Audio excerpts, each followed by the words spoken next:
Welcome back to EpicSolo, where I play Dungeons & Dragons solo, taking on the role of both the Dungeon Master and the player, while building an epic fantasy setting in real time, right here on the channel. Thank you for joining us for Episode 4, Out of the Blue and Into the Black. Hey, my, D&D will never die.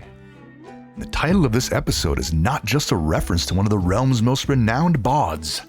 It is also an apropos and poetically symbolic summary of the events that have transpired to bring us here today.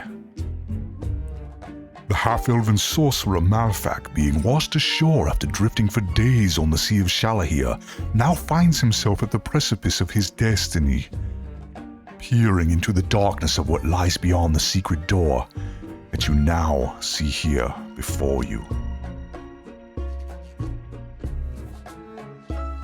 And if you're interested in how we got here, check out the previous episodes.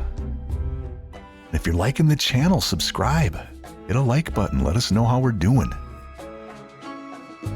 It's all about you. It's not about Malfak, really. He's going to do what he's going to do, but it's about you showing up to see what happens next. And so we have some questions. And today, we're going to ramp things up a bit and start utilizing the Mythic GM Emulator's random events.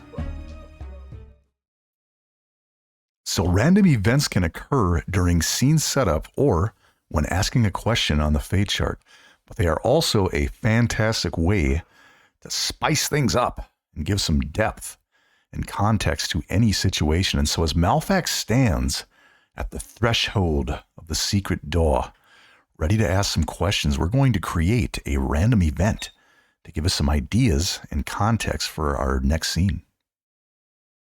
So our first step is going to be to determine the event focus. And we're going to do that by rolling a D100.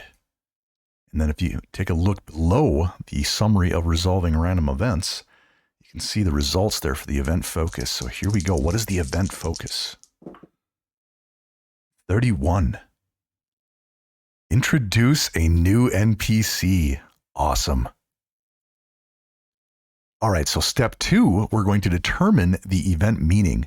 And so we're going to roll D100 twice to determine the action and the subject. So we know that we're going to be introducing a new PC. I hope he's my friend. And if not, oh well, but we'll see what it all means next. So we're going to roll first on the event meaning action. 30. Break, okay. So our action is break. And then our subject. Break what? 14. Break peace. Oh gosh. All right, well, we'll see what that means. Okay, so I know exactly what that means. Here's what this means. So we've got our event focus. We're introducing a new NPC. The action is break and the subject is peace. This is what's going on. Our new NPC is going to be the kobold chief.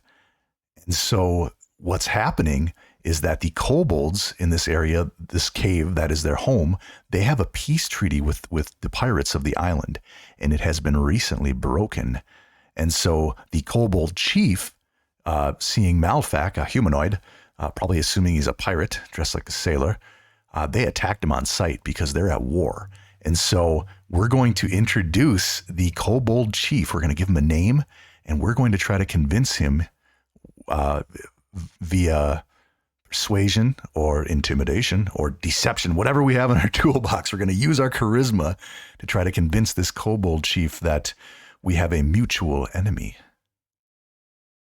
But before we do all that, we are going to find out why the peace treaty was broken. So we're going to roll.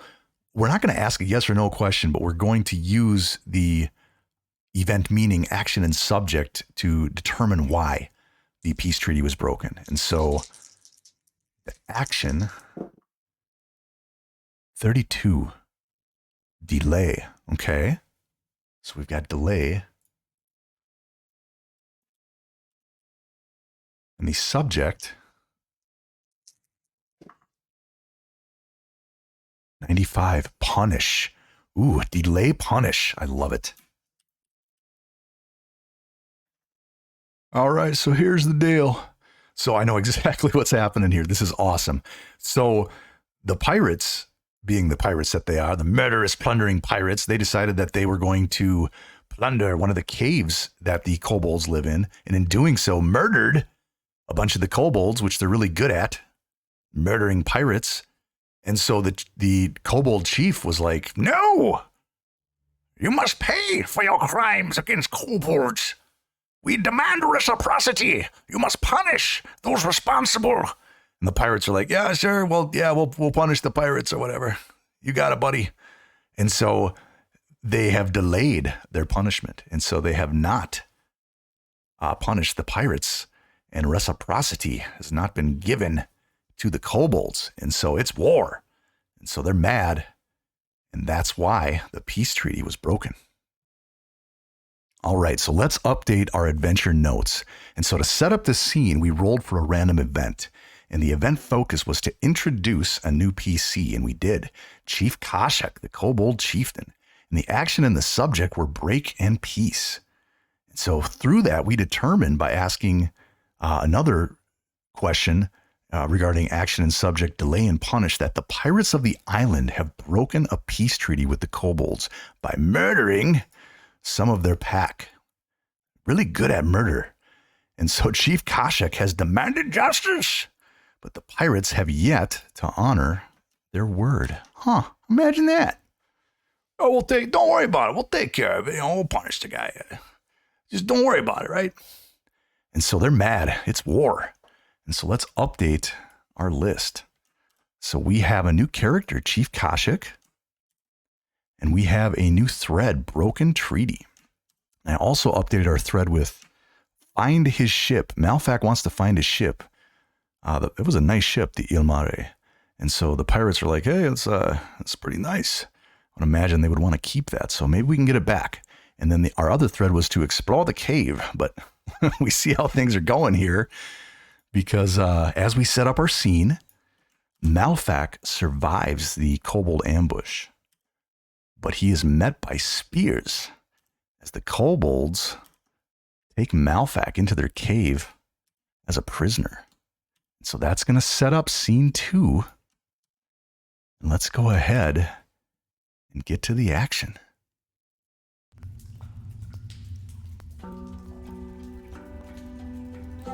As the half-elven sorcerer peers into the darkness of the cave beyond the secret door, he is met by spears. Too many to count, but the kobold tribe is strong, and they are many. The lair of the kobold tribe is a maze of what would seem endless passages, twisting, winding, and riddled with deadly traps. The lair is damp and difficult to navigate. Some of the tunnels are so narrow that Malfac is forced to crouch and crawl just to keep moving as he is poked and prodded by the spears of his captors on his way to what he can only hope is an audience with the tribe's chieftain, for the alternatives would seem far more grim. As they approach the largest cavern, some of the kobolds appear to kneel as if in prayer, while others yip commands in their native tongue. 2 crudely fashioned doors are swung open as Malfac is pushed into the chamber of the kobold chief. Chief Kashak, we have captured pirate, sneaking by sea cave tunnels. Killed 2 kobolds with his magic. Pirates. Oh, pirates. Oh, pirates kill kobolds. Pirates steal lands. Pirates promise peace, but no peace, no peace. Pirates lie, so pirates die.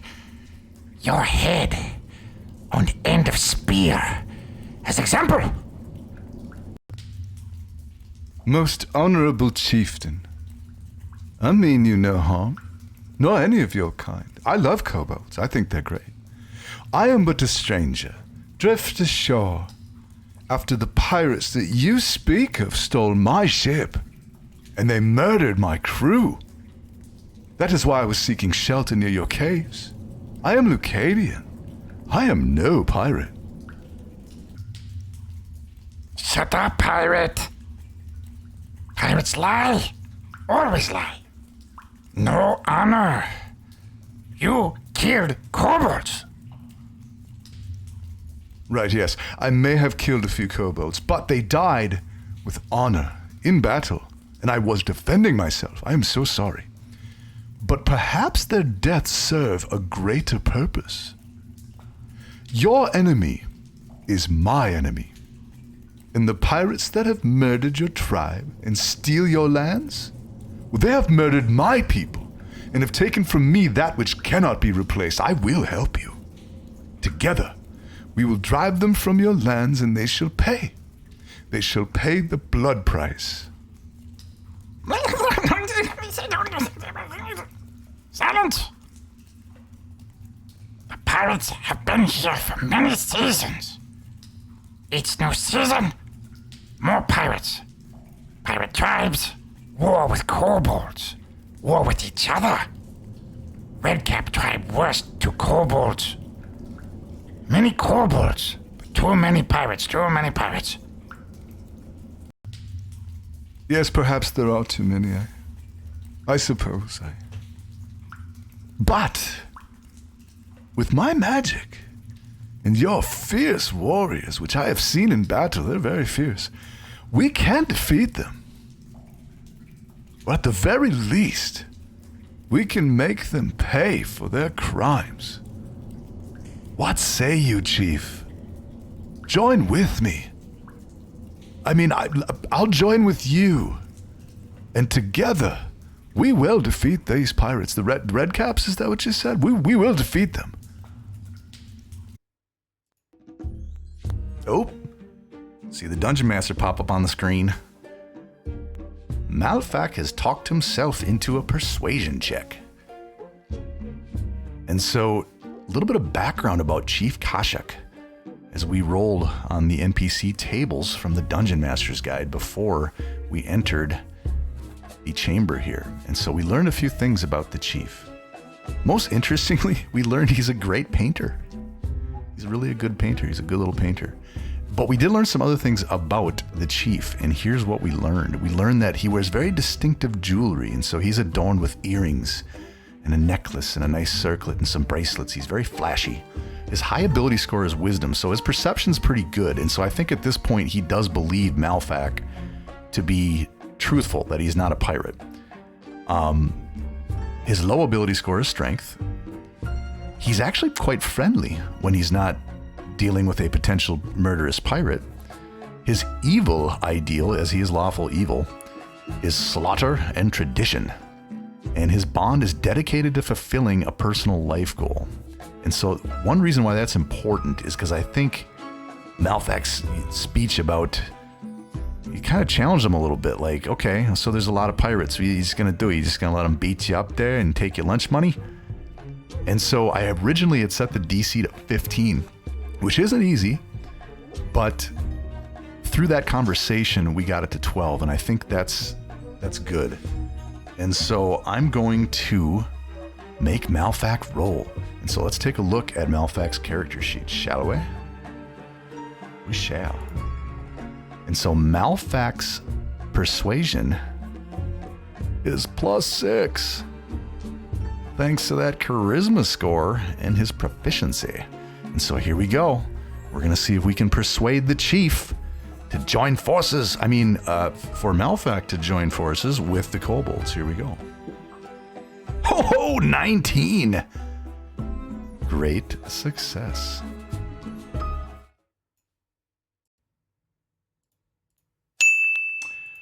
One more peek behind the DM screen here. If you've been watching at home, and I imagine you have, if you're watching right now, I don't know why you tune in the middle of a video, but the hit points have been incorrect. So we're going to go ahead and get that updated right now. Malfac does have 5 hit points from the spear wound from the first scene. And so we got that corrected. So don't worry, we're doing all right. Now, I want to let you guys know how important it was for Malfac to make that roll, because this is how this was going to play out. If Malfac were to fail that roll, he would have had some opportunities to do an intimidation check and potentially a deception check. And I did preset the DCs for those. And I can tell you right now, they weren't going to be easy. They weren't going to be impossible, but it wasn't looking good if he doesn't get that persuasion roll. So that's a very good thing, because I want to let you guys know something. And by the way, thank you. Thank you for watching. I really do appreciate it. If you're still watching, hope you're having fun. But I want you guys to know, if Malfac dies in this kobold cave, the channel's not over. That just means Malfac is gone. He's an interesting character. You guys can make up your own mind about him. He's a little pompous. Give him a chance. But if he does die, for example, right now there's more kobolds in this cave than he has hit points, and so I am completely prepared to have Malfac get murdered by kobolds if the dice go that way. And so the channel won't be over. We'll just maybe take a look at a different part of the world, or we'll see. Malfac's not going to have his twin brother Balfac show up or anything like that, but we're going to stick with the channel and we're going to roll hard. So again, some applause at home for Malfac on his successful persuasion check to get out of this one. Anyways, back to the action. The kobold chief's eyes scan the room, looking at each of his warriors before he turns his gaze back to the half-elven sorcerer. Okay. Kobolds make alliance with Leucadian. General Calyx. One of the kobolds picks up a shield made of what appears to be cast-off dragon scales. His armor is well worn. The other kobolds quickly make room as he makes his way towards the chief. General Calyx. 4 guards on this prisoner. No sleep. You leave tomorrow. Sundown, same plan. Find out what magic he has. You leave now. You got it, Chief. General Calyx and 4 guards escort Malfac to a small chamber that appears to be used for the keeping of prisoners. The air is damp, and the watchful eyes of the kobold guards provide no comfort to their prisoner. The night passes slowly, as does the next day, as the half-elf struggles to find any peace in the kobold's lair.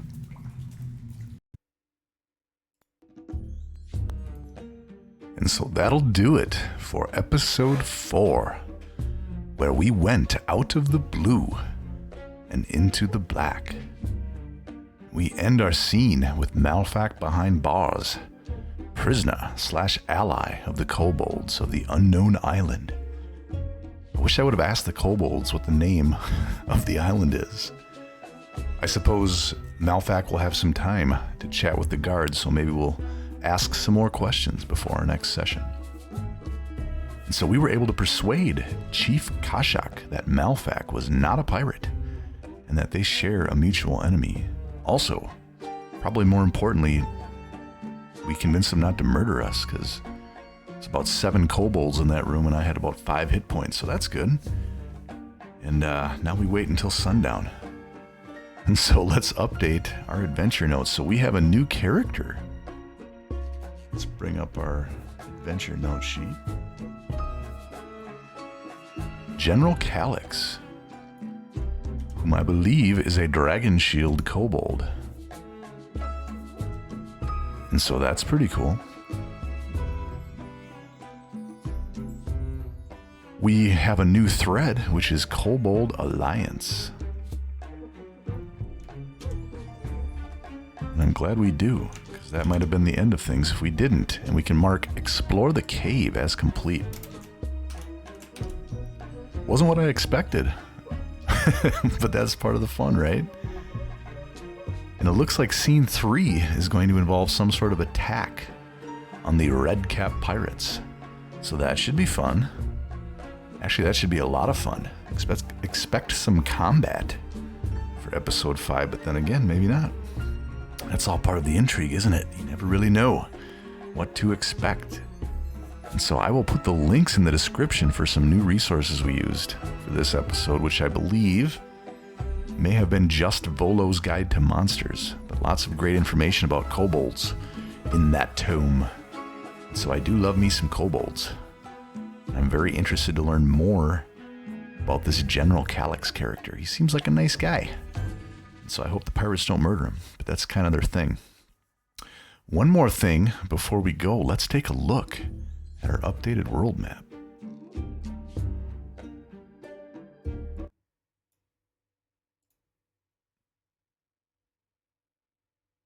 I did get to spend some time with Malfac while he was enjoying the serenity of the sea caves and learned a bit more about the region he hails from. And they are the island nations of Lucadia. Not much besides the general location and the names of the islands. But let's take a look at where we are right now, which is the Unknown Island. And so Malfac's ship attacked by pirates.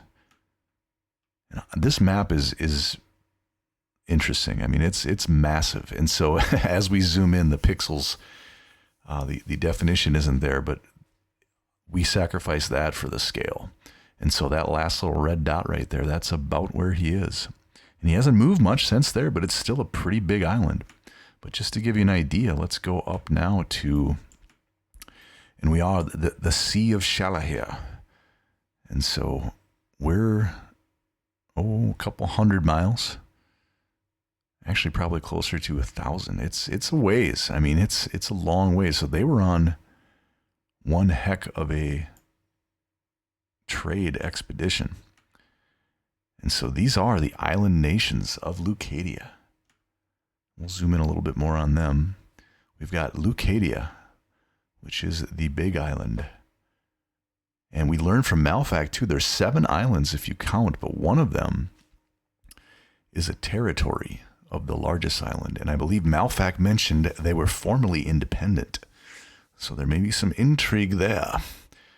But perhaps I'll have some more time with Malfac to ask about things like the government and how they're associated. Is it a monarchy or a republic or some sort of magocracy? Who knows?